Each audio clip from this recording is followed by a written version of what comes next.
Цените на становите во Штип драстично порасна и не одговараат на стандардот на граѓаните, посочија денеска на пресконференција од советничката група на СДСМ и коалицијата. Оттаму бараат стамбените згради кои ќе се градат во Штипска автокоманда да бидат предадени на јавното претпријатие за изградба и стопанисување со стамбен и деловен простор, со цел да се продаваат по пониска гарантирана цена. По преземањето на локалната власт од страна на ВМРО ДПМН, штипската јавност ја брнуваа ни за скандали околу продажбата на една од најголемите парцели. Парцелата во автокоманда, позната како Печурки, каде што според ДУП-от е предвидено изградба на зграда од 18 ката и приземје.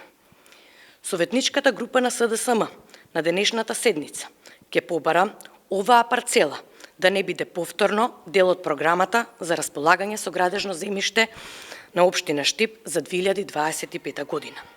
Имено, по најавите на министерот за транспорт и врски, Александар Николовски, дека ќе се интервенира во цените на становите, односно државата ќе гради комерцијални и социјални станови, чијашто цена ќе биде гарантирана од 1000 евра за метар квадратен, бараме оваа парцела, согласно законските регулативи, да биде предадена на јавното претпријатие за изградба и стопанисување со стамбен и деловен простор, каде што би се изградиле станови за гарантирана пониска цена. На овој начин, како што посочија од СДСМ, локалната власт би се спротивставила на градежната мафија во градот, а со тоа ќе се покажи важноста на интересот за граѓаните.